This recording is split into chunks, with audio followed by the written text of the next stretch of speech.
Charlie, you guys ready down there? Working again. Everybody ready? The counselor.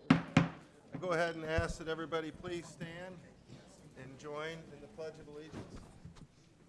Pledge of Allegiance. For which it stands.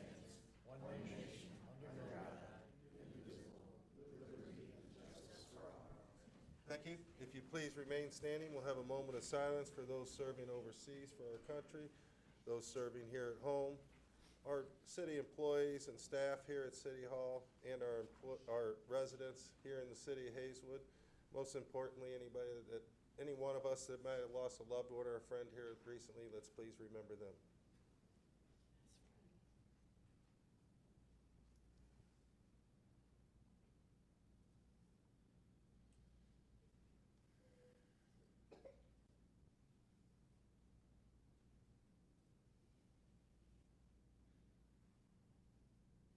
Thank you. You may be seated. This time we'll have roll call. Mrs. Simpson? Here. Mr. Smith? Here. Ms. Hatton? Here. Mr. Hoops? Here. Mr. McGee? Here. Mrs. Henderson? Here. Mr. Foley? Here. Mayor Robinson? Here. Ms. Matlock? Here. A quorum is present. Next, we have amendment or adoption of the agenda as printed. I'd like to ask at this point that we do amend the agenda and put in on special order of business. I just got a short report on the Citizens Committee, and Vector Communications is here. And he just has a 7 o'clock appointment, and he asked if he could speak early. It's just a small update. And if I could ask to have that put on special order of business before 5A. Is there a second for that? I'll second it. Been a motion and a second. All those in favor of amending the agenda, please say aye. Aye. Those opposed? The ayes have it. Now we just need a motion to adopt the agenda as amended. Move to adopt as amended. Second. Been a motion and a second to adopt the agenda as amended. All those in favor, please say aye. Aye. Those opposed? The ayes have it. Next, we have the consent agenda. Is there any discussion on the consent agenda? Adopt. And a motion to adopt Second. and a second.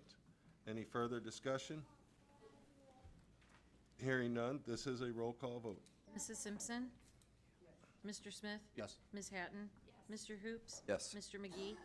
Mrs. Henderson? Yes. Mr. Foley? Yes. Mayor Robinson? Yes. Ms. Matlock? Yes. Motion carries. Okay. That concludes the consent agenda. Under special order of business, I have a quick presentation from Vector Communications, Cordell Whitlock. We are going to plan a meeting next Wednesday night. I believe it'll be over at the firehouse. We have to check with availability and so forth, and tomorrow we'll put out a letter to our Citizens Committee and residents to invite them over to have our first meeting. So, Cordell, this floor is yours. Just briefly give us an update. I will. I appreciate it, Mayor, and thank you for indulging my time request. I am Cordell Whitlock. I work for Vector Communications. We're a public engagement and communications consulting firm based in St. Louis.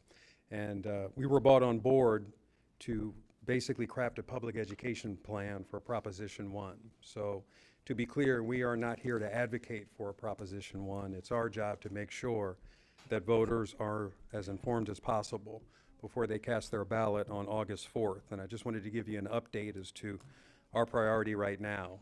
We were in a bit of a holding pattern because we didn't know if this was going to be on the August ballot. Now that it is, the priority is setting up a Prop 1 website. And on that website, among the things we'll have is an FAQ section. We're going to identify frequently asked questions that we think residents will have. We'll have a video component to that, so you'll have the frequently asked question, you'll have text underneath, and then you'll have the appropriate person actually responding to that question on a video.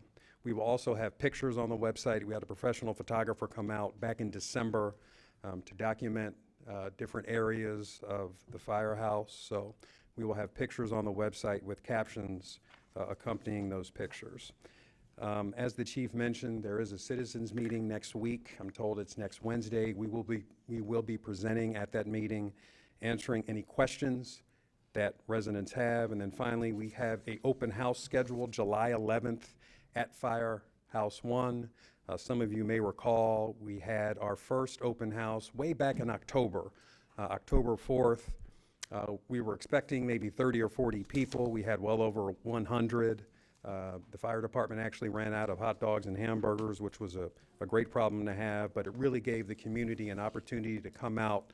They brought their families, they got a chance to meet the firefighters, and to, in person, see the condition of the firehouse on their own so they could make their own decision. So I just wanted to give you that quick update on what we've been doing, and I will entertain any questions. Thank you. Thanks, Mayor. Appreciate it. Next on special order of business, 5A, we've got introduction of employees, police records, clerk Shannon Grace, and building inspector, or one at a time. The records. Clerk Shannon Grace, please step forward.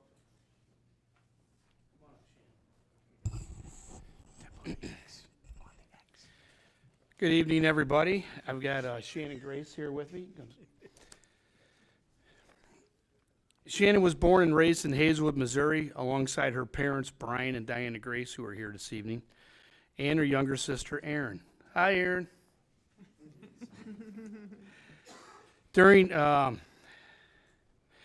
In 2014, Shannon's family faced a life-changing challenge when Erin was diagnosed with acute lymphoblastic leukemia, ALL. During Erin's treatment, the St. Ferdinand Athletic Association selected her as the beneficiary of its annual basketball tournament. That's a program that's near and dear to me. I also sit on that board, so I can vouch for what Erin has done for that organization and all the volunteer hours she's put in for that. Inspired by the generosity and support her family received, Shannon has remained committed to volunteering with the organization every year since.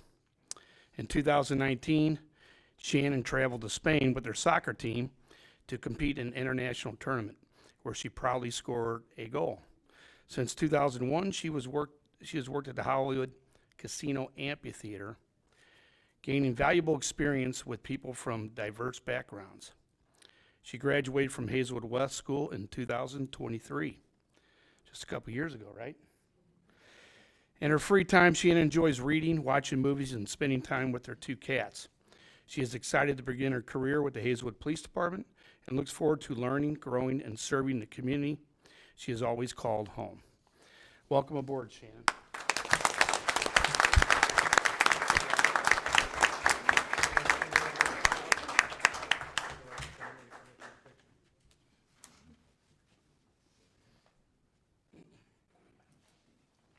We're going to get your picture, Aaron.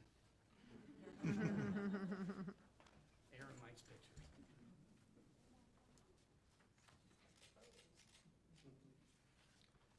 Welcome aboard.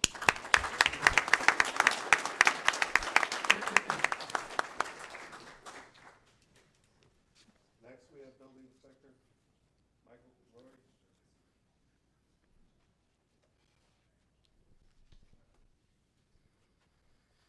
You can see here, Mike. Building Inspector Michael Royster was born and raised on the East Coast. When you hear him talk, you'll realize that.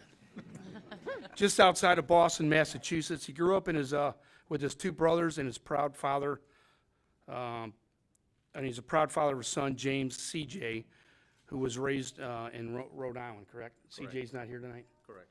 Okay. Michael earned a degree in business administration from Johnson and Wales University. Throughout his career, he has owned and operated both a commercial cleaning company and a beer and wine shop. From an early age, he worked in his family's business, where he learned the value of hard work, responsibility, and strong moral character. Michael holds both residential and commercial certifications from the International Code Council, ICC, demonstrating his expertise in construction standards and code enforcement. He is currently pursuing certification as a certified building official with the goal of serving as the alternate building official for the city of Hazelwood. He relocated to St. Louis area to support his son's educational pursuits, as CJ is currently enrolled at St. Louis University. Since serving in Hazelwood, Michael has found the community to be welcoming and supportive. He looks forward to serving the residents with honesty, integrity, and professionalism. Proud to call Hazelwood home, Michael is honored to give back to the community through his work and service. And I believe his nephew TJ is here with him tonight. Michael, we welcome you to City of Hazelwood.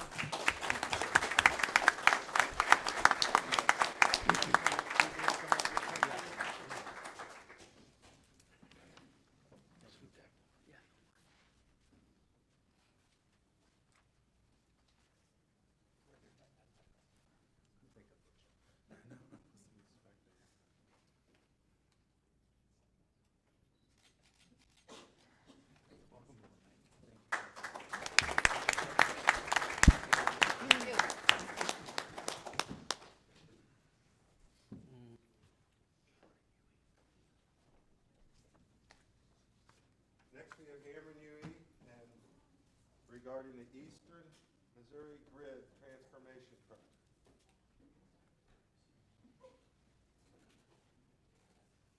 Toy, go ahead. Toy.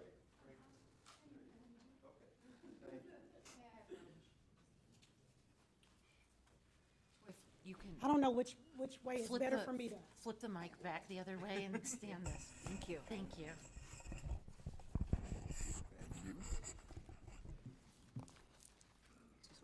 Thank you. While Lee is passing those out, I'll go ahead and introduce myself. I am Toy Franklin with Ameren, Missouri. I'm with the local government affairs team. My team, which is a team of a total of 4, we basically bridge the gap between Ameren leadership, Ameren, the different departments within Ameren, and our elected officials. I represent the North County Territory, and Hazelwood is one of the cities that I represent. The city clerk, Mrs. Lowry, has provided you all with all my cards.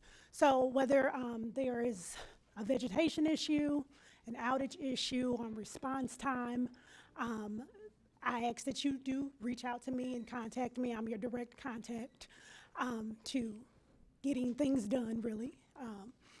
So I wanted to come out tonight, this evening, and I do thank you all for allowing us time. We have an Eastern Missouri grid transformation project on our Ameren transmission line that I'm going to have 2 of our project managers come and speak to you about. We're promoting and encouraging the residents of Hazelwood to come out to our open houses that are going to begin next Monday. So I'm going to have Jim John Tree and John Hitchcock come up to talk a bit more about that. Heard it. Thank you, Toy. Like she said, my name is Jim John Tree, and I'm a project manager in our transmission group and John Hitchcock with me today, kind of co-managing this. But I think we gave you 2 handouts, one of which was a couple fact sheets. One is an overall view of what the project is, and then a more narrowed in focus as to where it comes through here in St. Louis County and through Hazelwood. And so this project was a project that came out of a planning effort put on by Mid-Continent Independent System Operator. It's a entity that Ameren is a member of that helps us plan and manage and operate our transmission system across the Midwest, not only for Ameren, but also other utilities across the Midwest. And this project came out of that planning effort. And so from an Ameren perspective, Ameren, Missouri, has generation, transmission, distribution feeds the cities, local entities, end-use customers. Generation, generates, and transmission, delivers energy over longer distances into areas where it's needed. And so this project is just a transmission project. And so we have a transmission entity called Ameren Transmission Company of Illinois, ATXI. And it was incorporated in Illinois. That's why the Illinois is on that name. But it's actually the entity that is developing this in partnership with Ameren, Missouri. And so when you look at the overall project, it actually starts, there's one end up near kind of Palmyra, new line down into St. Charles area, and then it comes across here into St. Louis County and then down into St. Louis City. And so you look at the overall map, it's about 130 miles of new 345,000 volt transmission line. So a lot of the transmission system you see around here is around 138,000 volts. So what this project does is really provide a much more effective and efficient and reliable and resilient transmission system to deliver energy into this area. And so it does have end use in the sense that we are connecting substations, but it doesn't have end use in the sense that we are not connecting to customers with that line. Ameren Missouri handles that portion after we deliver it to where it's supposed to go. And so when we do this project, we have open houses to discuss it. We will ultimately have to get a certificate from the Missouri Public Service Commission and file our application later this year. But we did a round of open houses in March through this area, and we have another round of open houses coming up next week. I think the open house for this area is on Thursday. Is that right? Thursday. And I'll be at the Overland VFW. And, you know, we just encourage you, everyone, to come out. We have sent notifications to everybody that's impacted by the project. The project through here will follow the existing corridor, so it's not detouring from that, but it doesn't mean that there's not neighbors and people that'll be adjacent to it that we want to talk to and have input from them and explain to them the project, what we're planning to do and how we execute it. So that's kind of the point of today, which is come here and get this in front of you and say, you know, if you hear about it or you ability to talk about it, encourage people to come, give us their feedback. We can explain what the project is and kind of go from there. So that was really the gist of what today is. There is a website. If you look on the handout, it's got a website, ameren.com/Eastern Missouri Grid. We have a phone number. We also have an email. So there's multiple avenues to contact the project team to provide information. There's also an online map that you can go in there and you can zoom in and see if you know where your property is, exactly kind of where we're at. I will say that when you look at it, the corridors that are shown on there are 600-foot wide corridors. And that's because our notification footprint needs to be that wide. Even though our plan is to follow that existing center line, we notify 300 feet on each side of it. So it's kind of an over notification, but it's better to do it that way and get people in to give them the information than to potentially miss someone that may have feedback for us. I think that's kind of it. Where'd Leah go? Leah Detmers is also here. She helps our stakeholder engagement effort. But that was kind of the talk we wanted to have today. So I'll just maybe pause there. Did a lot of talking already. So is there any questions or comments, I guess, from the? Well, the only thing I was thinking is you were talking about you're going through existing corridors, so you're not acquiring any more property to do what you're needing to do. You're using existing ground that's already being used, correct? Well, we will need to expand the corridor, but the footprint of the structures will be within the existing one.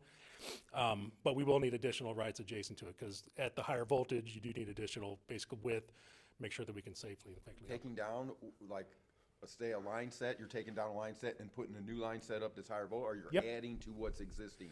No, yeah, you're right, exactly. So there's a, you know, there's an existing corridor, right? It's got basically two towers, I think. Correct. 2 tower lines, right? So the eastern tower line, we will remove those towers and replace them with essentially single monopole structures. Yep.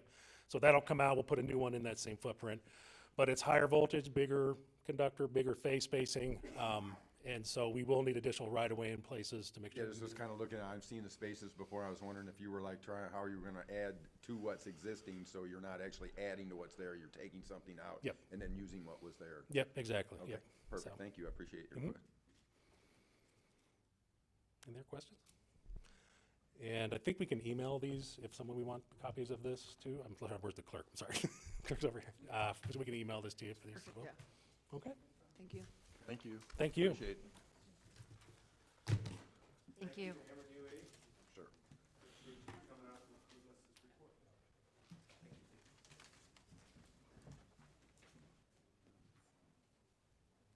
Next, I have the chief of police here with a special announcement.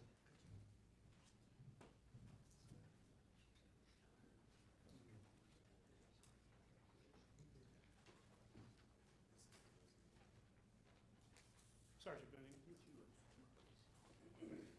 tonight, Extra copies. Thank you.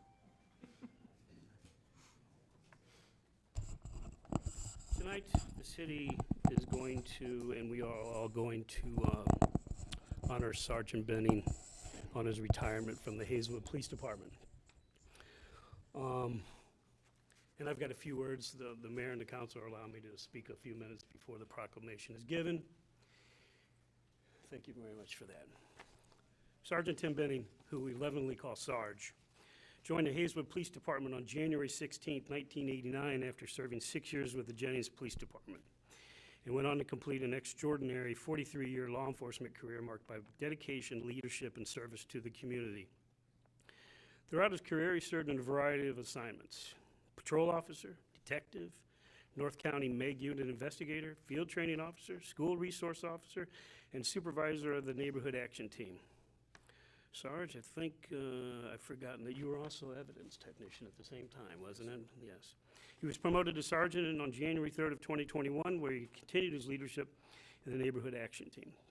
Sergeant Benning is best known, perhaps, for founding Help a Needy Family program more than 25 years ago. Through this initiative, he provided assistance to more than 300 Hazelwood families, positively impacting multiple generations of residents. In 2017 alone, he coordinated support for 14 local families during the holiday season, the largest served in a single year. His commitment to helping others extended beyond the program, as he is evidenced by the many letters of appreciation and commendation he received from members of the public throughout his career. A dedicated leader within the Hazelwood Police Department Benevolent Association, Sergeant Benning consistently demonstrated professionalism, compassion, and genuine commitment to the citizens of Hazelwood and his fellow officers. His exemplary service earned numerous awards, including 3 Chiefs Commendations, a Distinguished Service Award, 2 Meritorious Service Awards, a Life-Saving Award. I believe there's 2 Life-Saving Awards, isn't there? 2 Life-Saving Awards, the Above and Beyond Award, and recognition from the Northside Optimist Club of St. Louis. In 2018, he was named Rotary Club Police Officer of the Year and received a Meritorious Service Citation for his extraordinary dedication to help a needy family program. And I must add, personally, probably one of the best humans I've ever met.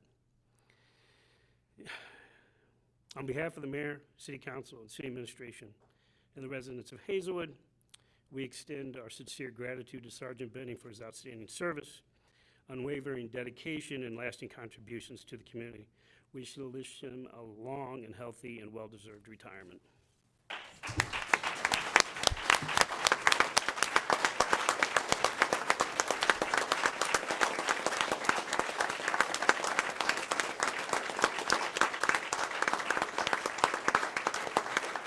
And I'd like to officially present you with your retirement badge as well.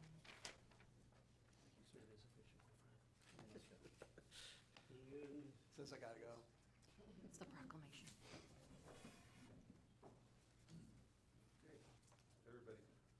Proclamation 2609.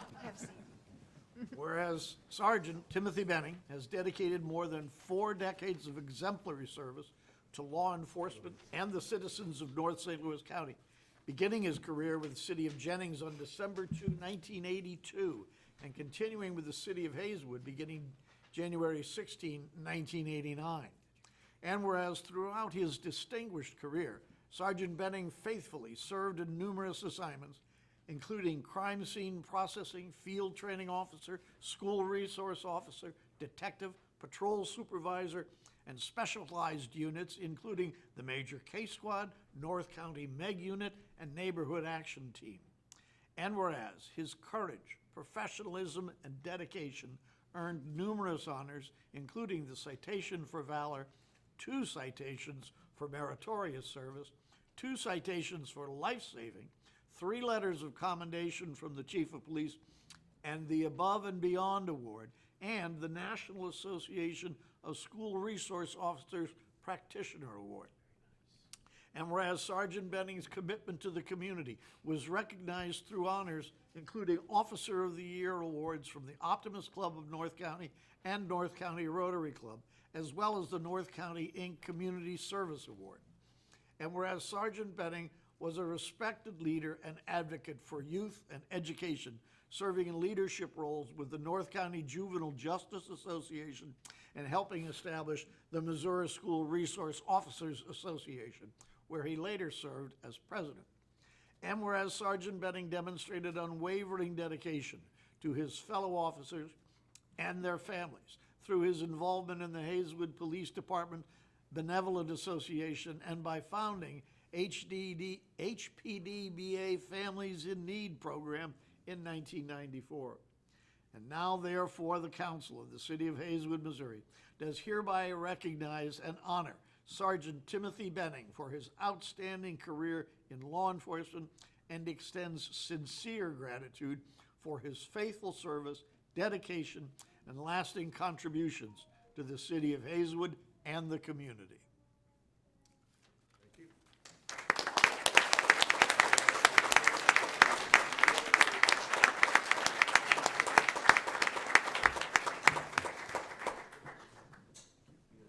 Congratulations. Congrats. Congratulations. Congratulations, Sergeant.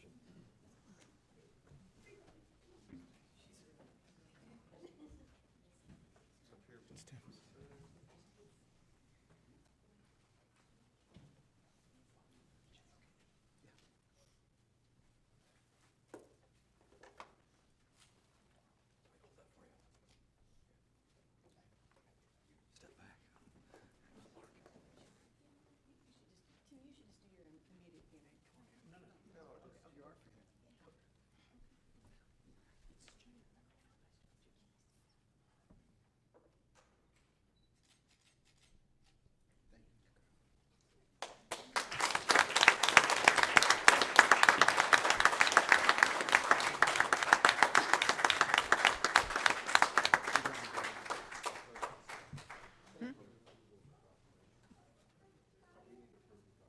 Okay.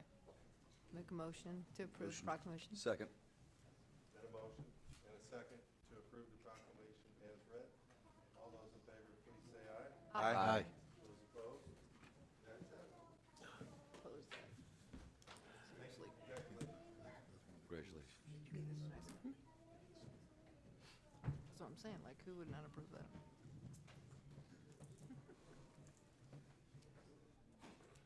Next, we have citizens' comments and discussion, which will be heard at this time and subject to established rules of decorum and shall be limited to a total of 15 minutes, with each speaker limited to a total of 3 minutes, which may be increased by discretion of the chair or by a motion approved by a majority of the council members present. Yes, sir. Believe if anybody wants to speak, if you haven't done so already, please come up and you sign your name and then state your name in your presentation. So, Good evening, Mayor, and the rest of the city council. I just wanted to stand to give a tip of the hat to Ron and the Green Team. I joined them this Saturday for a pickup on Pershaw, east of Hanley, and they really did a bang-up job. And I just wanted to commend them for what they did. thank you. As always.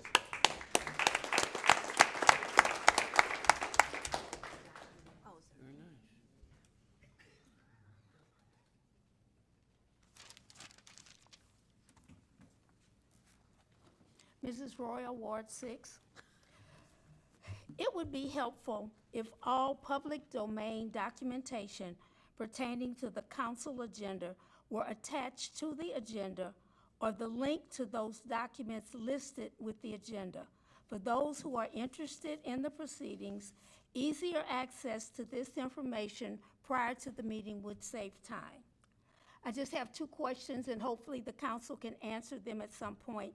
What is the status of the legal proceedings with Robertson, and how much money has Hazelwood paid in legal fees for these proceedings since FY 2021? Thank you.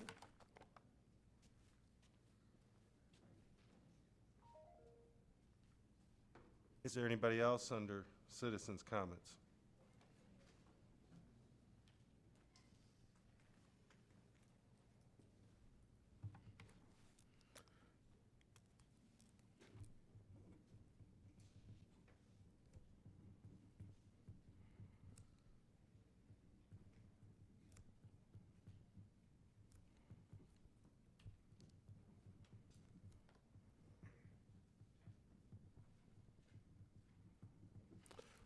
I'm Quentin Spurlock. I guess I kind of just got a few comments. I do want to say that that was a nice service. That was the first time I felt like the recognizing of the police. That was definitely worth it. I'm happy for that. I did want to say, as far as the Civic Center, did they do any other estimates whenever they, got the pricing for the floor? Did they just go with one person? How did that work out? I also asked a question about the Dells, about finding them, and nobody ever responded about that. The commissioner, whatever's going on, he said that there would be a response, and I never got a response as if they were fined for any of the, work that they did without, And then I also never had anybody email me about the fire, about the bonfire thing in my backyard, just stuff like that. You were supposed to email me that that was okay. That was like 4 meetings ago, and I never received anything, and I did mention that. So, I mean, at this point, I know it's just the same stuff I've been asking. I just kind of want, like she said, I kind of want to get answers so I can quit wasting my time at that point so I can move on to new stuff. So, the other thing, too, is with the Civic Center, where are we at with the equipment and stuff like that? If we just spent $160,000 on redoing one gym's floor, have they had any idea of when they're redoing the equipment at White Birch that's over 20 years old? I mentioned something about that. And I actually do got 2 more things. One is I did ask the council to kind of compare our municipality to other municipalities and some of the things that they have going on. I would like for somebody to specifically put our budget up like against another municipality and see how they're operating, if anybody's ever done that. But I would like to say something like Dalewood. I've been looking at a lot of the stuff, and I went to a couple of their community meetings, and they're doing stuff like letting their civic center be open till midnight so the kids have somewhere to be. They've done a couple lock-ins there. Like, they're coming up with plans for the youth. Do we have any plans for the youth here? We're getting more, younger people, and there was just a break-in recently around the corner from me, and it's just like, I was wondering, like, what is there for the youth to do, around here, so I just was wondering that. They're getting grants, they're building a new field there, they're doing a lot of stuff. Like, I haven't heard one grant or one anything for the youth as long as I've been coming.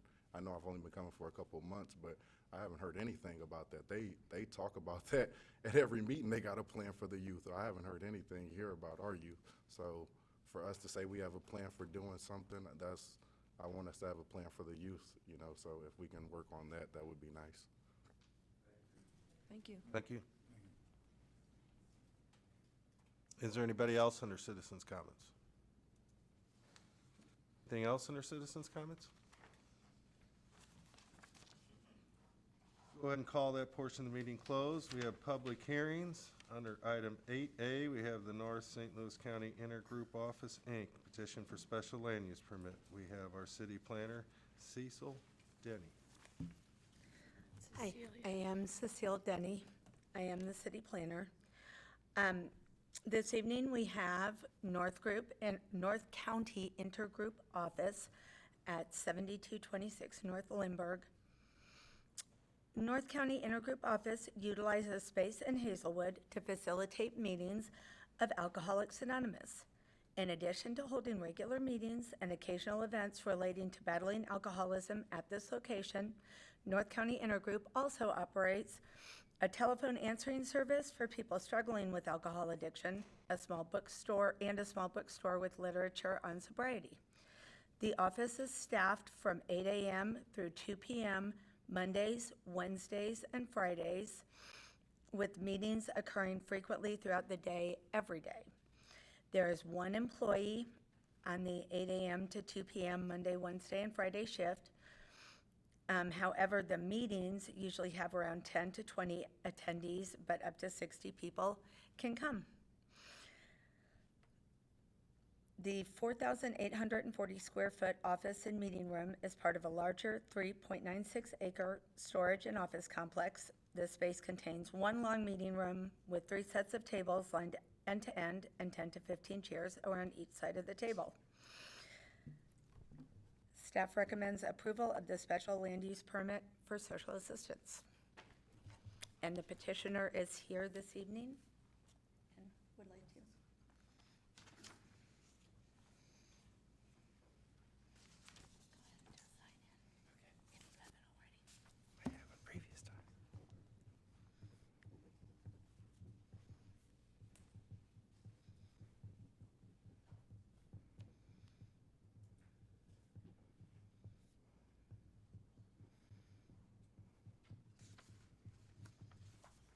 Hope you can read that since I wrote it so fast. North County Intergroup. Please state your name for the I'm record. sorry, my name is Edwin Lips. You can call me Ned. The North County Intergroup Office is, as we call it, North County Office, or NCO, is a small not-for-profit, as indicated, and we just provide a safe place for recovering alcoholics to meet together, to share, and become stronger in their sobriety. Alcoholics Anonymous works through volunteers and the actual members helping other members get and stay sober. NCO doesn't actually do any of that. We just provide the meeting space for that to happen. We also staff that phone until 8 o'clock every day to help when a person in trouble calls. And we have people who will go to them and help them with whatever their situation is, and find them sponsors or a place to go, a recovery center or whatever. We hope that we've been in Hazelwood since 1980, and we've been in this particular complex for 17 years. So we hope that you all agree to let us stay. So thank you very much. Thank you.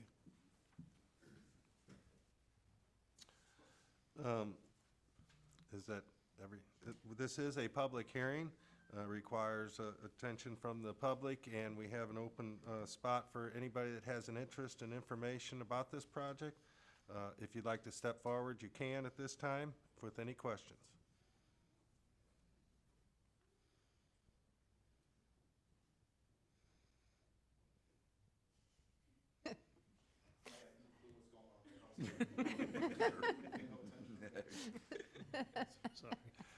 Is there anybody from the audience that would like to come up and speak under the public hearing for the North St. Louis County Intergroup Office, Inc.? Hearing none, I'll go ahead and close the public hearing, and City Clerk is over here waiting for a reading. Mr. Rodell made a motion, seconded by Mr. Ham, to approve the petition for a special land use permit for social assistance establishment at 7226 North Lindbergh Boulevard, Ward 2. The motion passed unanimously. Any further questions? Any discussion? Is there a motion to approve and put on for first reading? Second. There's been a motion and a second to approve and put on for first reading. Any further discussion? Hearing none, all those in favor, please say aye. Aye. Those opposed? The ayes have it. Next, we have 8B, Jose Manuel Abales, the Two Locos petition for special land use permit. How's that? Good evening. I am Cecile Denny again. I am the city planner still. The Two Locos added a dining room with 4 tables and a retail area to their original restaurant space. The Two Locos originally opened a meat market and grocery store in 1,400 square foot unit known as 7023 Howdershell Suite C. They then got a SLUP in 2022 to open a taqueria-style restaurant to serve fresh, fast Mexican fare to dine-in and take-out customers. At that time, in 2022, a church, the Potter's House, Hazelwood, was occupying the suite adjacent to them, known as Suite B. The church has since left the strip mall center, and the Two Locos wishes to take over Suite B and use it as the dining room and additional retail space. This adds roughly 2,300 square feet of additional space to the existing 1,400 square feet. The Two Locos is located on the south end of the Dollar General Shopping Center.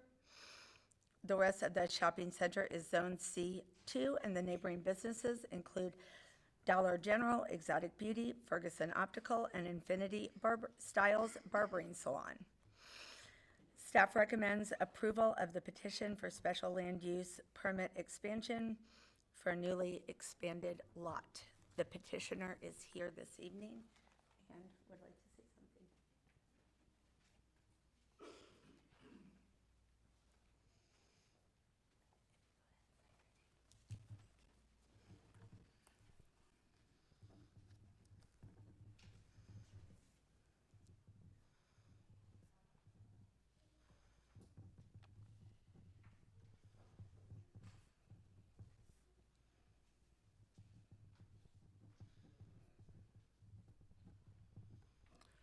Hi, my name is Jose.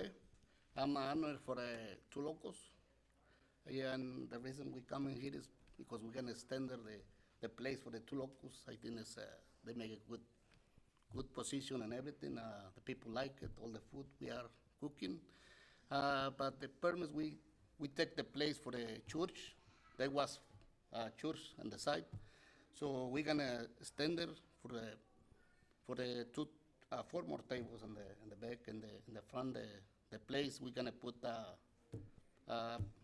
cowboys dressing and all these hats and everything. So that's why we coming here to ask for a extension for a permit.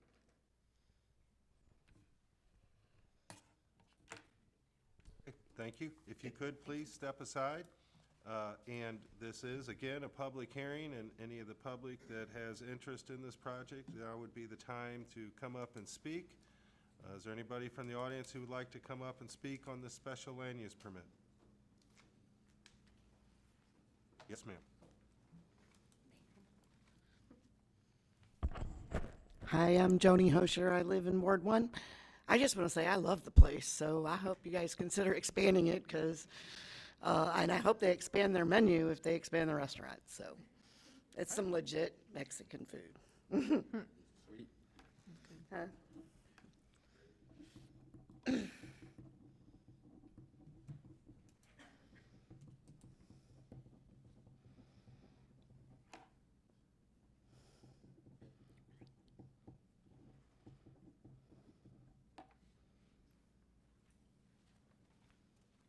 Is there anybody else from the audience who would like to come up and speak at this time? Anybody else? Hearing none, I'll go ahead and call this portion of the meeting closed under public hearing, and do we from the planning and zoning? Mr. Ham made a motion, seconded by Mr. Strutman, to approve the petition for a special land use permit expansion to include new dining at 7023 Howdershell Road, Suite C, Ward 7, with the following conditions. The owner shall be required to maintain a fully functioning video recording system on the property to ensure the safety of guests, to deter criminal activity, and to assist law enforcement in following up on reported criminal activity. The cameras should be set up to accurately record entry and exit doors from the inside, any area where money may be handled or stored inside the business, and a view of the parking lot from the front door of the business. The system shall be checked by the owner on a weekly basis to ensure proper functionality, and the owner shall be responsible for making any appropriate repairs as soon as reasonably possible upon determining a defect in operation. The owner-operator shall agree to make the recording data available to law enforcement upon request. Recordings shall be saved and able to be retrieved for a minimum of 30 days. Installation of hookah equipment or smoking of hookah shall be prohibited, and public access shall be prohibited through the rear doors. The motion passed unanimously.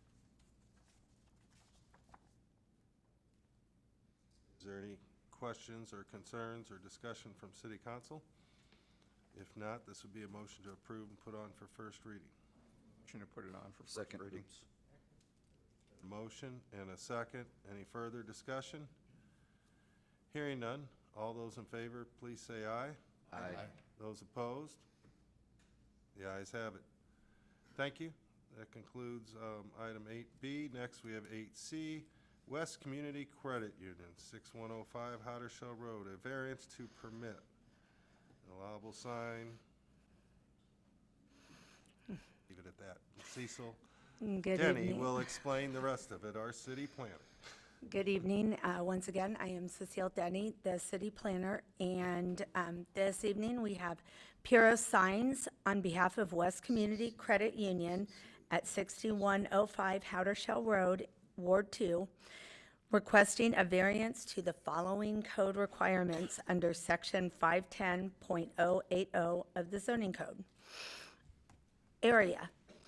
The maximum size of such signs shall be 32 square feet or 5% of the total square footage of the building face upon which it is placed.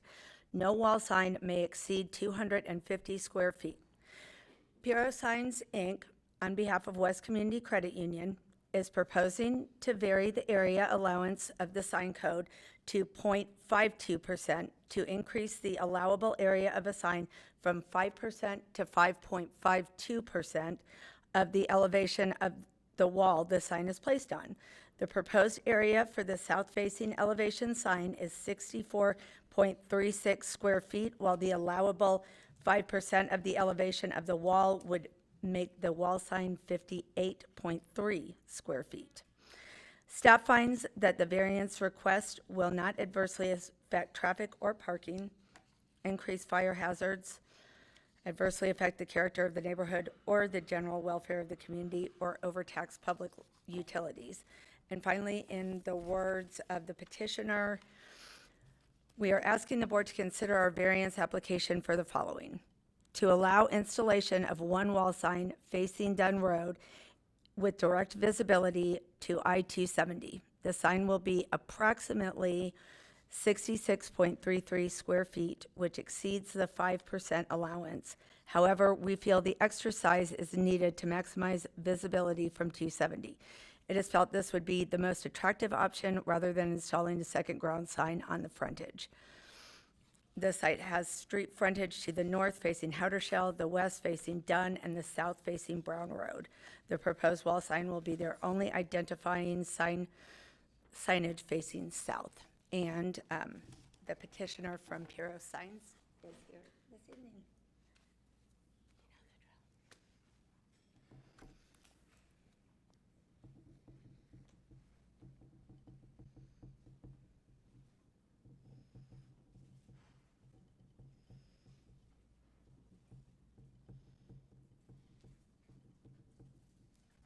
Good evening.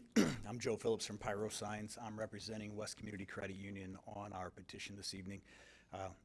Cecile laid it out pretty well as far as what we're asking for. We're asking for a slight variation in the sign code to allow us to put a sign on the rear elevation, the south elevation, I'll call it, which faces Brown Road, as well as 270 has great visibility from 270.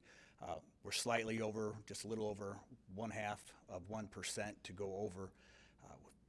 Again, we feel this was a lot better option streetscape-wise and attractiveness-wise for the site, rather than putting a second ground sign out on the south elevation. The front elevation wall sign that we've had permitted already is well under our 5%. It's roughly 3.39% of our front elevation. And the pole sign that we are proposing that's under review right now is well under the allowance, both in size as well as overall height that is allowed for the site. So basically, we're almost hoping to trade a little square footage from the front, which is a lot less than what we have, just to put it on the back. So we have that better visibility from 270. But also, as I said, it just makes the site a lot more attractive than having a second ground sign on the site. Thank you. Thank you very much. And again, this is a public hearing. We do need public participation. This floor is open for anybody that has any interest in this project. West Community Credit Union. My name is Quentin Spurlock. I signed in earlier. I would just like to ask if any other business in the area that was recently built or any other time asked for variances on their sign, and did we give it to them? That's something that I would like to know. And then to me, the other thing I would like to say too, because I already know you guys already just be accepting stuff and it's already right there, but a variance, and then for him to say you're gonna trade off something for something, that ain't, when there's a rule or ordinance, it's not like, okay, well, I'm gonna park my car on my grass, but my other rules are okay, or I'm gonna, like, you don't trade off. A rule is a rule. So for him to say, well, we're trading some of this square foot for some of that square foot, I really kind of didn't like that, you know, so to me, like, that just don't seem right. You know you're breaking a rule and you're saying, well, we did this over here, and then to me, how long have you guys known that for? Because that's like some of these things, like, you know, you got 5.52%, like you know exactly how much you did. So it's like somebody calculated, engineered that up, and they broke the rule on purpose. So for us to just give a variance and break the rule, I know when they come and citate me, you know, for my side and not being right, I can't say, well, you know, let me just cover it up with a piece of wood until I decide to fix it when I won't. No, they're gonna citate me, like, what are we getting for giving them a variance? I don't care about the other square foot that he thinks he didn't, he's given up or whatever. What are we getting if we do allow him to break the rule? That just seems like a little crazy that I've just been noticing. It feel like we just give stuff up for nothing here. So that's something that I do want to notice, because I know y'all gonna approve it, but y'all are approving somebody to break the rule is what it looks like to me. But go ahead. So can I ask for clarification? You said you had wanted to know signs that were recent or signs that had gotten a variance. Do you want either or do you want both? Yeah, I want both. The You other want people both? that got Okay. variances, yes, Do I you, do so, wanna know. okay, that's why I was curious. So How you many- want how many new businesses sounds are? that have gotten a variance? No, off the top of my head, I do not. But when I'm cross-referencing, I want wanted to know newer if you if wanted. somebody. So you do want either or? Yeah, any of Signs, them, yeah. any sign that's ever gotten a variance? Yeah, I would like to know. Okay. Yeah, I would like to know how we, I'll be honest, I'm not sure how soon I will be able to get you. As long as you're telling that me you're gonna give me the information. information, because like I said, I've been getting a lot of empty promises from them. So if somebody's saying that they're gonna give me the information, like he promised he was gonna tell me about the deals, I would like the information, so I'm not just shooting craps. And then that's also something I did want to mention is like, we don't even have this type of information. There's not a picture, there's not nothing. Like, when we be shooting for some of this stuff, like she said, like, it would be easy if we had all this stuff like listed, like this stuff, it says it was printed the 29th. Like, you want me to study all this stuff in 4 days? Like, I got a lot going on to study all this in 4 days. Like, I need more time, I need pictures, I need things to be easier for me to access online. Like, that's a lot, so I do want that to be noticed. Like, you want me to vote on three, four things, like, I need the plans, I need to see more, and I need more than 4 days. Like, that's crazy. So I would like to say that, and I'm not getting paid to look at the stuff either, so it's like I'm coming in here on my free time and stuff, and other people are getting, compensated or whatever the ordeal is to look at the stuff. I'm not, so I would like more than 4 days so I can look at some of this stuff,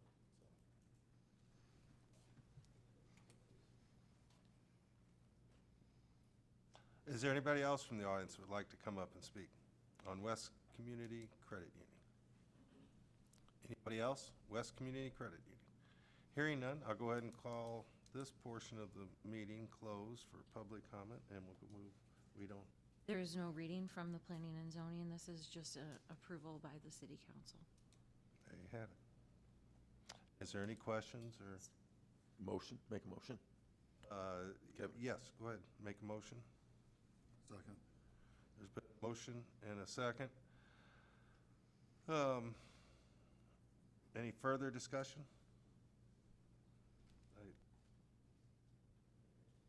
Hearing none, all those in favor, please say aye. Aye. Aye. Those opposed? The ayes have it. Thank you. Next, we have 8D, proposed fiscal year 2026, 2027 budget. Mr. Mayor and Council, before I turn it over to Finance Director Brandy Enzweiler, I've got something I would like statement to say. Mr. Mayor and Council, please find attached a PowerPoint presentation of the proposed FY27 budget. The full budget was sent digitally to you last week for your review. You previously reviewed the draft budget at the April 22nd budget workshop. Several changes have been made since then. The full list of changes are the general fund, 3% COLA, which was presented at the budget workshop and which you as council would decide. City manager salary and benefits moved out of economic development to general. Removed balls and bases from Parks and Rec account 446. Increased Hazelnut's budget to $6,000 from $3,500. In the economic development fund, removed half of the city manager's salary and benefits. As I said before, went to the general fund. Capital fund, add electric at 4 parks, Wildflower, Truman, Aubuchon, and Music for $20,000. The Civic Center East gym floor budgeted in FY26 for $160,000 has been moved forward to fiscal year 27. That was brought up at the last council meeting because of a quote issue. I have not included an economic development position nor added in an assistant city manager. I feel both positions can be created down the road if the full-time city manager wishes them. I currently feel that we can get through on the short term without either. Partnering with St. Louis Economic Development Partnership, who is assisting with the Jarrell project, will fit our needs on the ED side. The assistant city manager should be selected by a full-time city manager. I would like to add my final thoughts before I turn it over to the finance director. I would like to say that staff was presented with a few challenges in this year's budget process, but I believe we dealt with it accordingly and continue to move forward. Please let me remind the council and citizens of Hazelwood that we have had a significant turnover in leadership positions since January of this year with the departure of the finance director, the public works director, and then the recent resignation of the city manager shortly after this year's first budget meeting in April. As we work through this budget process, we have spent a great deal of time reviewing operations, finances, and past budget practices. In this review, we've identified issues that go back several years and across several administrations, such as unaccounted revenue stream, in this case, Missouri opioid settlement from 2022 to 2025 that was never previously accepted and missed out on. That money is over $100,000. That was never accepted. Though I cannot speak of why our predecessors' decisions or how their budgets were compiled, I can say that I trust the staff currently in place. We are committed to making sound decisions and being good stewards of the funds provided to us and continue to improve city operations and services. Upon final adoption of the budget, a final version will be distributed to the council members and management staff. Ma'am, would you? Sure. Good evening, Mayor, City Council, and residents. I'm Brandy Ensweiler, Director of Finance. Tonight, we are presenting the proposed 2026-2027 budget for the City of Hazelwood. This presentation will mirror presentations of past years, providing an overview of the city's financial position, major revenue and expenditure assumptions, capital projects, and key priorities included in the proposed budget.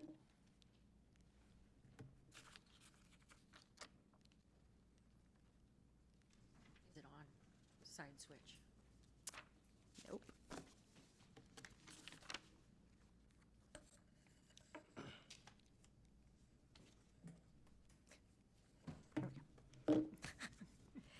Before discussing the proposed 2027 budget, we want to briefly review where we expect to finish fiscal year 2026. The city began 2026 with a general fund balance of approximately $25.7 million. Estimated revenues for the year are projected at just over $38 million, while expenditures are estimated at approximately $39.5 million. That results in an estimated deficit of around $1.46 million, leaving an ending fund balance of approximately $24.2 million. It is important to note that several large flood buyout expenditures that were budgeted in 2026 did not finalize during the fiscal year, and they are now expected to occur in 2027.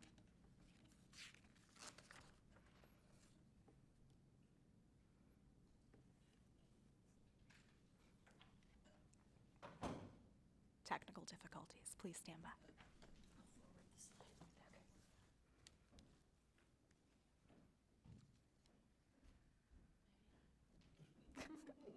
No. One back. Okay. For fiscal year 2027, the proposed general fund budget begins with an estimated fund balance of approximately $24.2 million. Projected revenues are estimated at $52.1 million, while expenditures are budgeted at approximately $56.2 million. This results in a projected deficit of roughly $4 million, with an anticipated ending fund balance of approximately $20.2 million. A significant portion of both the increased revenues and expenditures that you see year over year are related directly to that FEMA flood buyout activity I previously mentioned. This slide outlines the major revenue assumptions that we used in preparing the budget for 2027. The budget includes approximately $14 million related to FEMA flood buyout program, which was shifted from fiscal year 2026. Sales tax growth assumptions remain conservative overall. We projected a 3% growth for the A sales tax, the fire sales tax, and the public safety sales tax. A 4% growth for the B sales tax, which is also known as the St. Louis County Pool. We did flat projections for park and stormwater sales tax and a 5% growth for use tax. The budget also assumes a 3% increase in utility franchise fees and a 1.9% increase in property tax revenues. Personnel costs continue to be one of the city's largest operational expenses. The proposed budget includes a 3% cost of living adjustment for employees, an increase in pension contributions of approximately $33,000, a projected 5% increase in health insurance costs, with no increase projected for dental or vision coverage, and a 10% increase in the workers' compensation rates. Next, we're going to take a look at how historically the general fund revenues and expenditures have varied from 2017 through the proposed 2027 budget. Over the past several years, the city has experienced strong revenue growth, which was largely driven by economic activity, inflationary impacts, and recovery following COVID. However, expenditures have also increased significantly due to operational expenses, personnel costs, inflation, and major project activities. In 2021, expenditures temporarily declined as part of the city's initial response to the COVID-related uncertainty. Beginning in 2022, normal operations resumed and expenditures increased accordingly. From 2023 to 2026, expenditures increased approximately $10 million, driven primarily by the rising personnel costs and operating costs. The proposed 2027 budget reflects an additional increase of approximately $16.6 million, but again, $14 million of that is related to the FEMA flood buyout reimbursements and associated program activities. For 2026, estimated expenditures are projected to come in approximately $14.7 million under budget. Again, the variance is largely due to the flood buyout expenditures that were budgeted but did not finalize within the fiscal year. Even with the projected deficit, the city is expected to maintain a strong general fund balance of approximately $24.2 million or 61.4%. The proposed fiscal 2027 budget includes total general fund expenditures of approximately $56.2 million. This represents a 42% increase over the 2026 estimate, but yet again, it is much attributed to that flood buyout activity, along with continued increases in personnel and operational costs. The projected ending fund balance of $20.2 million remains above our reserve thresholds and is at 36%, where our threshold minimum is 17%. So we are well above still. This next slide compares the city's projected fund balance to recommended reserve levels over time. The city has historically maintained reserves above both 17 and 25% benchmark levels, which are shown in this graph. While the projected fund balance decreases in 2027, the reserves are still expected to remain healthy and above the minimum policy recommendations. And then this chart illustrates a distribution of the general fund expenditures by department. The chart shows that the largest expenditure is in administration, but again, that's where the flood buyout expenses are. So that's an extra $14 million in the administration portion. Followed by administration, we have police and fire services as the two highest costs. Public safety continues to be a significant portion of the city's operating budget, which reflects the city's commitment to maintaining essential services for residents. Moving on to the Economic Development Fund. The proposed Economic Development Fund budget includes several major infrastructure investments for 2027. These include the Teson Road resurfacing project at approximately $4.3 million, Phantom Road reconstruction at approximately $5.25 million, and approximately $495,000 for other street maintenance activities. These projects are intended to improve infrastructure conditions and support the long-term economic growth throughout the community. Economic Development Fund revenues are projected to increase by about $3.2 million compared to 2026. This increase is primarily due to federal grant funds that we're going to be receiving for both that Phantom and Teson Road project. That grant is expected to come in a little over about $3.5 million. And the expenditures are projected to increase by $9.5 million, also related to the same infrastructure project. As a result, the projected ending fund balance decreases from $8.2 million in 2026 to approximately $2.3 million in 2027.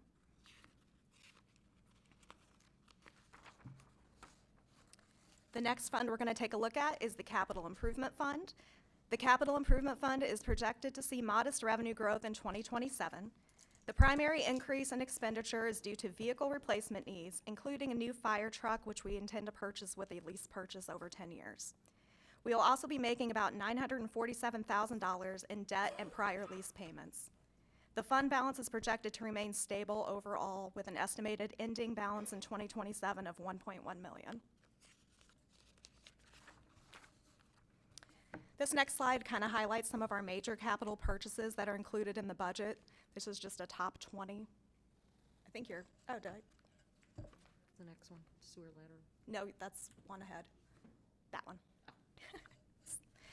Some of the most significant items in the capital improvement fund this year are the 2027 pumper fire truck, which is a 10-year lease purchase, asphalt replacement projects, the aquatic center debt payments, squad car replacements, HVAC improvements for City Hall, dispatch center renovations, and various park and maintenance equipment needs. These investments are intended to maintain city infrastructure, equipment reliability, and service delivery.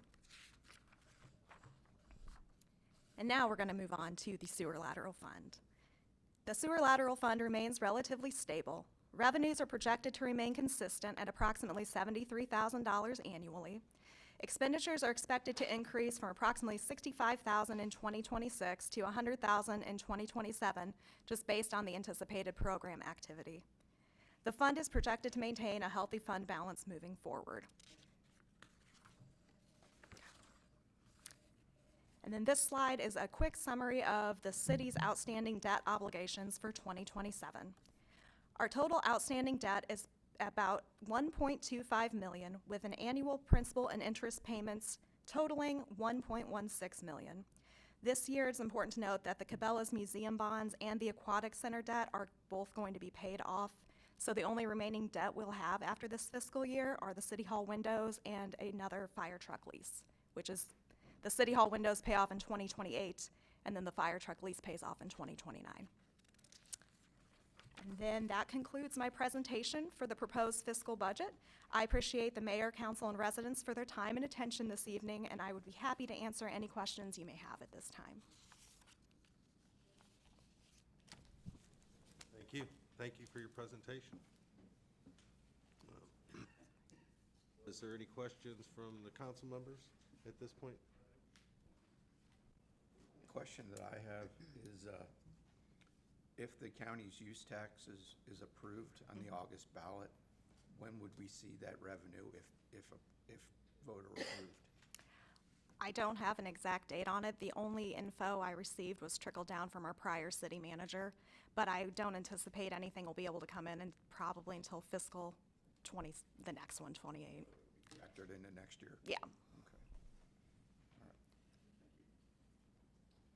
The sales taxes go into effect on the first day of the second quarter after the Department of Revenue is notified, and then you don't actually see revenue for 2 months after it goes into effect. So it'll be May, if not June. Mm-hmm. Thank you. Any? So the FEMA buyout, it's the homes? Yeah, it's And- there's Normandy Court and then a Okay. small residential area. Yeah, they're both combined. Is there any other questions? This isn't the final vote of the budget. We still have 2 weeks before final passage, but it would be appropriate to have first reading tonight.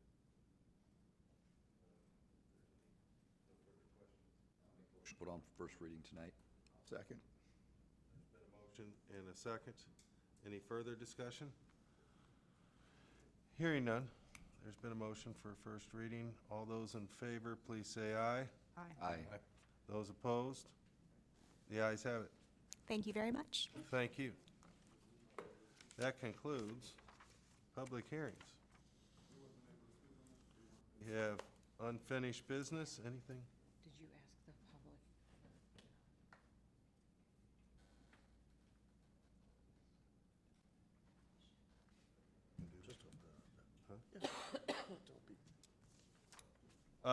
It was pointed out to me that we didn't have, on the public hearing portion of the council, we needed to have open comment from the public on item 8D. So I would revert back to that on the agenda. And is there any public comment on the agenda underneath the public hearing? Yes, sir. Are we able to get get a copy of that? It's online. That's and online? Yes, you could get a copy here at City Hall. It is not online okay. yet, but you can contact my office for any record requests, and I can send that to you. Okay, the other thing is I'm not sure if they did, but when I was looking at it, it dropped from 61% to I believe 36% of how much our budget would be left. Did they do a projection for how long before we are under whatever the threshold is, the 16%, which seems pretty low considering all of our expenses went up? I mean, did they not project the next 2 years ahead? If it dropped 30-something percent, 61% to 36%, 25%, did we not project the next 2 years and see where we would be at? So, and I know he said something about the property tax and those ordeals of increasing revenue. The other thing I would like to notice is, I'm not 100% sure, but I'm almost sure when that PowerPoint had the little pie, it had administration was the biggest, police was next, but I think recreational almost said 0. So, and she also didn't say nothing about it, so she kind of just skipped over the recreational on that pie chart. So I'm not sure if we are able to pull that up so I can look at it for a second longer, but that pie chart looked like 0% for recreation. So I did want to notice that if it. It was 6%. 6%. Okay, it was hard for me to see. I was trying to look. So 6% for recreation. I'm just like, if administration went up that much and the police is that much, like I said about the youth, if we only got 6% for recreational and we not increasing that at all, but we're increasing everybody's revenue, who are we going to be managing? You know what I'm saying? If we got that much for administration and we don't got nothing for the youth, like that's crazy to me, that recreational. And I am happy that we're spending $20,000 to put electric at these parks, because that's not that much. We should have been put $20,000 and put that electric at these parks, but I am glad that they are doing that finally, because we a little outdated on that. But yeah, that's where we at.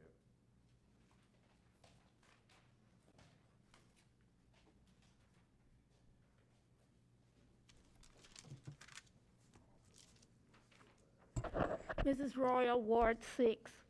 The proposed budget is projecting deficit spending. I understand that the fund balance is carryover money that can cover a deficit. How many more fiscal years do you project the fund balance to be available to cover deficits?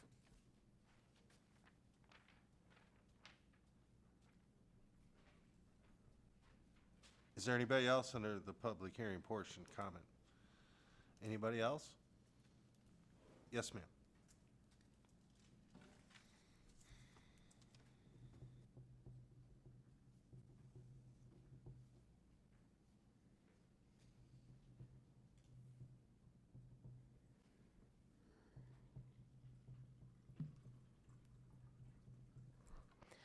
Hello, I'm Jessica Platt. I live in Ward 3, as I had to look.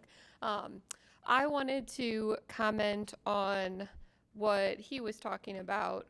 I agree with him that we do need to try to figure out a way to spend more, not only on our kids, but on recreational activities for all ages, youth, adults, teenagers, seniors. I agree with him. I feel like a lot of the spending for the public works does seem like it's just pushed to the side, like it's the first thing we can cut. And I agree with him that we need to try our best to find a way to work in some of our spending on, making life more enjoyable for our community. That's all. Thank you. Thank you. Is there anybody else under the public portion? Questions? Anybody else? I'll go ahead and call that portion of the meeting closed. And was there any other discussion from council members on this subject? And we'll move on the agenda. I apologize about that. Unfinished business. Anything under unfinished business? Hearing none, mayor and council reports. We've got the July 8th work session agenda items. Mr. Mayor, I had something to speak on this. Go ahead. I would like to raise this to my fellow council members. I think we need to eliminate the odd month work sessions and have a dedicated once a quarter work session with the city manager what's going on with the city, any issues, challenges, barriers, and obstacles that they're experiencing, and how we can assist. Any other discussion? You think this needs to be done quarterly and not more than quarterly? Increase the frequency as needed, but I think at a minimum, once a quarter, we have the department directors give us an update and status on what's going on with their department. I think we need to have a dedicated session with the city manager at a minimum once a quarter. And I think it's something that once we establish it, we can address as needed, and we can also include that when we do our interviews and discussion with any incoming potential candidates, to show that we are dedicated to the city, we are dedicated to the staff, and we are dedicated to hearing what's going on and how we can help. So Robert, are you saying that in addition to our work sessions or in lieu of? I think it needs to be in lieu of. We can call for a work session at any time. I don't think we need to have it on the agenda every other month. But if needed, we can definitely step up and request it, that any of us have that ability. I'm sort of in disagreement. I think we need to step it up and start doing it almost every month until we start getting some situations and some problems worked out that's going on within the city of Hazelwood right now. I think we literally need to do it every month until this council starts getting some things figured out with what's going on with this staff within the city. So I'm disagreeing with you. I think we need to have a work session every month. I think we need to have some HR meetings every month, closed session, and discuss what's going on with the problems within the staff of this city. I'd like to point out for clarification here, nobody has agreed to have a quarterly work session with the city manager. I would like to recommend that, to be accurate and to be very open to the public, that any discussion with the city manager about anything, his department heads and come and report to us at a regular city council meeting. Any discussion about those matters or any further discussion with city manager should be put on the regular printed agenda for public discussion to be heard. Our work sessions are for information only, not questions, answers, decisions, or anything else. So the public trusts that we're just out there trying to get information. To have discussions with city manager on a work session would be breaking our own policy and creating a whole new area and a public meeting that can be happening at our regular agenda. That's just my view of it. The council can take it further. If there are actions that need to be addressed by the city manager monthly, it needs to be done at a regular city council meeting. Here's the problem with I'm seeing what you're saying is, to get anything put on the agenda for a public meeting takes all of us to get it put on the agenda, doesn't it? We have No, that. It's just a Just two? recommendation to put that on there, and if it's approvable, the council approves it when they approve the agenda on the night of the evening. I thought it took a majority approval, and that's what I was seeing the problem with, because okay, thank you. Any council member, sometimes it's just one council member and we put it on the agenda, but if it's a controversial thing, I need 2 council members to put it on there, and then the council approves it. And it's just the printed agenda. It's not approved until the council votes on it the night of the meeting. Okay, thank you. But I think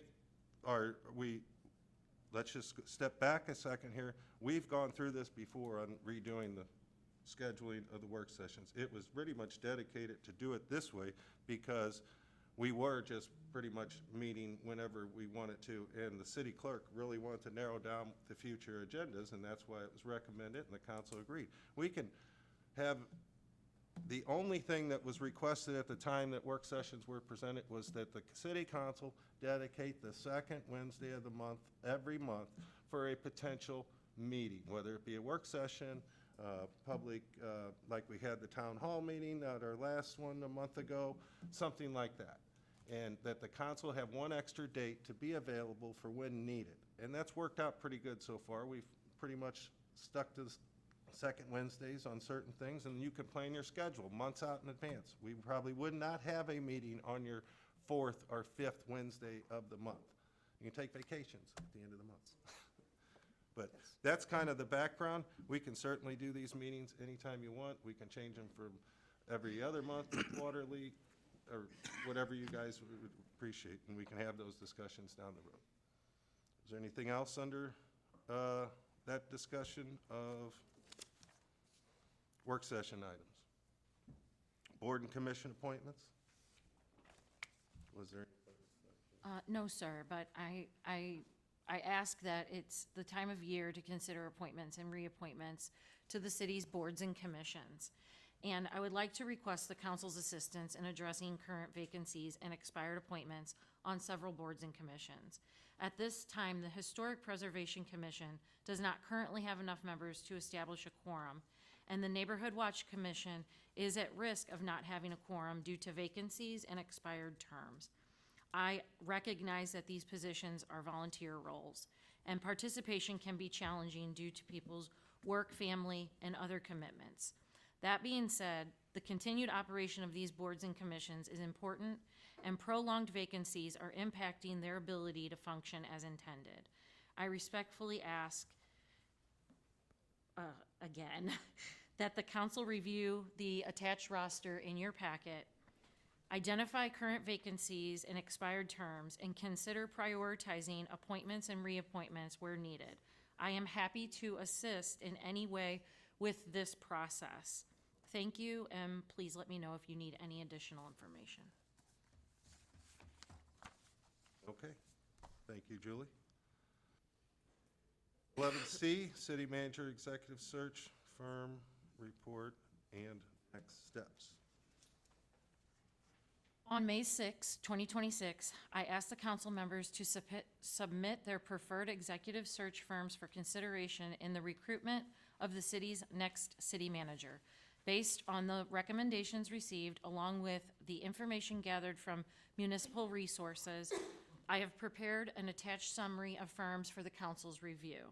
The attached document provides information regarding the following firms: MGT, formerly GovHR, Afion Public, Public Administration Associates LLC, Interim Solutions LLC, and Austin Peters Group. The attached summary includes each firm's website, services, and general background information to assist the council in evaluating potential executive search firms. While public reviews and ratings may provide some insight, executive search firms are often best evaluated based on their experience conducting municipal executive searches, recruitment process, candidate outreach strategy, references from comparable communities, communication practices, and overall ability to meet the city's needs. The next steps potentially that the council can decide to continue moving forward with the recruitment process would be to identify 2 to 4 firms for further consideration, invite selected firms to participate in interviews or presentations, request references from municipalities that have recently utilized the services of the selected firm, and evaluate each firm's qualifications, recruitment approach, timeline, and cost before making a final decision. Council direction is requested regarding which firms should move forward for further consideration and whether additional information, interviews, or proposals are desired. Following council's direction, I will coordinate the next steps in the recruitment process. I'd just like to say that I thank you, Julie, for the work. This isn't going to be easy to review these, but I would personally recommend that we take the top 3 and request for proposals and iron those out, and which ones we like once we get those requests for proposals in the next 2 weeks. We can iron these out in our next council meeting and pick one of the 3. Julie has them graded by the way council members sent in their list. Not on my memo. No, I'm sorry. not on the Yeah, memo, I'm but sorry. she can make it as easy as tonight of just picking the top 3 that we've all turned in, and Julie can send them out and get proposals in the next week, and we could review those and make a decision at the next council meeting. Sure. What's this gonna cost us? Do you know? It doesn't cost us anything, or we just don't know at this point? I don't know until we receive a proposal. Why, and I'm sort of looking for an answer. Why can't we search for a city manager in-house with our own HR? Why do we need to subcontract somebody else to do this?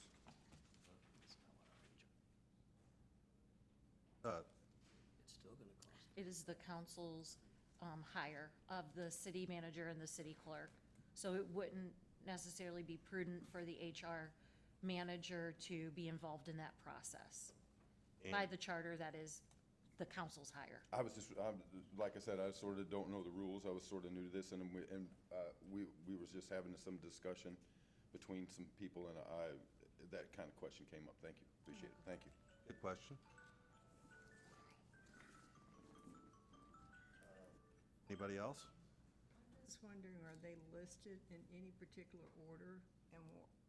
And On the memo, they're not listed in any particular order. I have the, count. I just took the top 5 that were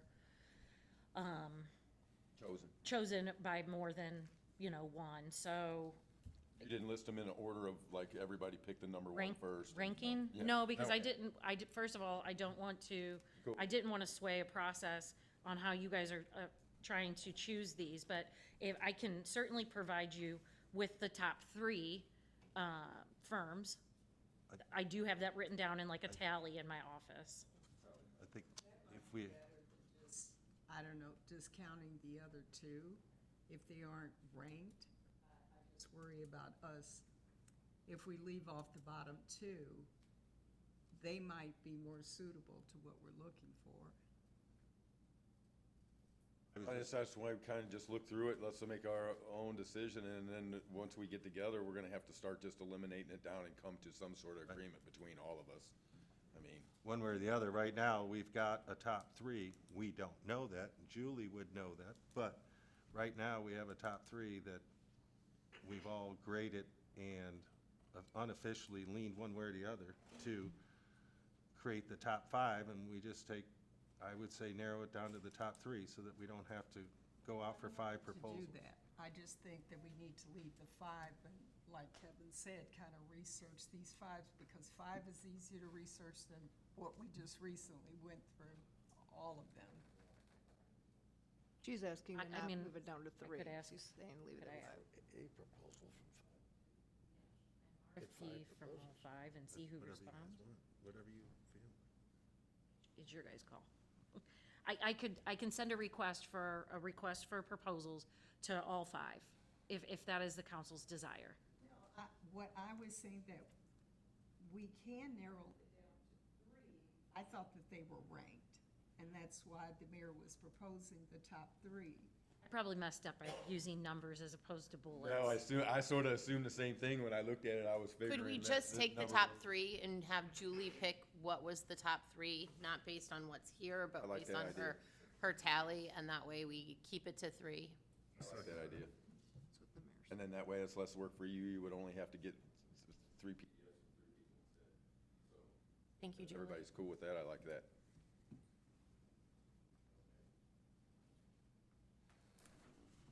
Everybody okay with that? Got your direction? Yes, sir. No further questions, we'll move on.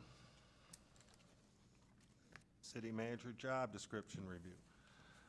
This is just something that I believe the council needs to review in the next 2 weeks and come back and make some suggestions to help out on the city manager's. I think you need to really read it over and ask Julie or Kevin or Jim any questions that you might have on what the job's all about, but I think it's time that we could review from council on this. And you'll have a better understanding of what the job qualifications are for city manager. Yes. Okay.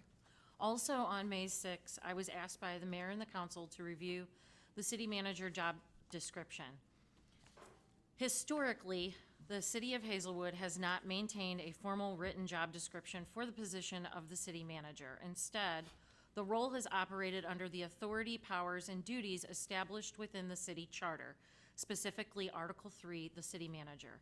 I can confirm that what I just said, as I have searched all accessible records to include the previous city clerk's folder for city manager job description that may have been utilized to hire former city managers without any success. In fact, one of my predecessors used the charter as part of her advertisement. The charter provides the legal framework for the appointment, qualifications, compensation, authority, and responsibilities of the city manager, including administration of city operations, personnel oversight, budget preparation, policy implementation, and advising the council on municipal matters. While the charter clearly establishes the statutory authority of the position, the city has never adopted a modern administrative job description that outlines operational expectations, leadership competencies, organizational responsibilities, and professional qualifications in a format commonly used in municipal government today. As part of ongoing organizational best practices and succession planning efforts, staff reviewed comparable city administrator and city manager job descriptions from other Missouri municipalities, including Wentzville, Darting Prairie, and University City. Those documents reflect current local government standards regarding